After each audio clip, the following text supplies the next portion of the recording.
नमस्कार मित्रांनो, आजचा व्हिडिओ खास तुमच्यासाठी आहे. हो, अगदी तुमच्यासाठी.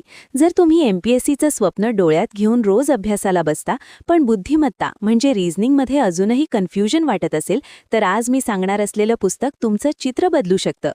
आज आपण बोलणार आहोत एमपीएससी बुद्धिमत्ता आकलनासह पीवायक्यू ग्रंथ 2013 ते 2025. लेखक आहेत संदीप सदाशिव अरगडे, संचालक साई अकॅडमी. मित्रांनो, एमपीएससीच्या परीक्षेत बुद्धिमत्ता हा विषय स्कोरिंग असतो, पण फक्त तेव्हाच जेव्हा तुम्ही पीवायक्यू योग्य पद्धतीने सोडवलेले असतात. या पुस्तकात 2013 ते 2025 पर्यंतचे सर्व previous year questions topic wise पद्धतीने मांडलेले आहेत. म्हणजे काय?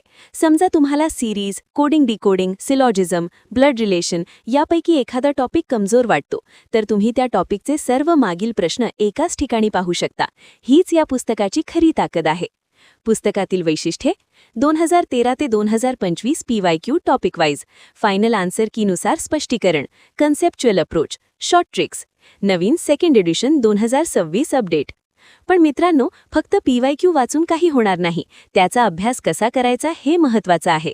अभ्यासाची योग्य पद्धत. स्टेप 1, सर्वात आधी एका टॉपिकची बेसिक कन्सेप्ट समजून घ्या. स्टेप 2, त्या टॉपिकचे 2013 ते 2025 पर्यंतचे सर्व प्रश्न टायमर लावून सोडवा.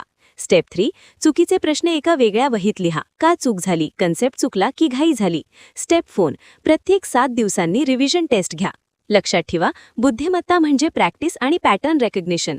जितके जास्त पीवायक्यू सोडवाल, तितका पेपर सोपा वाटेल. 560 रुपयांमध्ये तुम्हाला 12 वर्षांचा अनुभव मिळतो. ही फक्त पुस्तकाची किंमत नाही, ही तुमच्या सिलेक्शनकडे जाणारी गुंतवणूक आहे. मित्रांनो, एमपीएससी म्हणजे मॅरेथॉन आहे आणि पीवायक्यू म्हणजे त्या मॅरेथॉनचा रोडमॅप. जर तुम्ही रोडमॅप समजून घेतला, तर तुमचा प्रवास अर्धा सोपा होतो. आज स्वतःला एक वचन द्या, दररोज किमान 25 बुद्धिमत्ता प्रश्न सोडवणार. सिलेक्शन हा नशिबाचा खेळ नाही, तो सातत्याचा परिणाम आहे. तुमचं स्वप्न मोठं आहे आणि तुम्हीही त्याहून मोठे आहात. व्हिडिओ आवडला असेल तर लाईक करा, शेअर करा आणि चॅनल सबस्क्राईब करा, कारण हा चॅनल तुमच्यासारख्या मेहनती विद्यार्थ्यांसाठीच आहे. आपण भेटू पुढच्या व्हिडिओमध्ये. तोपर्यंत अभ्यास सुरू ठेवा आणि स्वतःवर विश्वास ठेवा.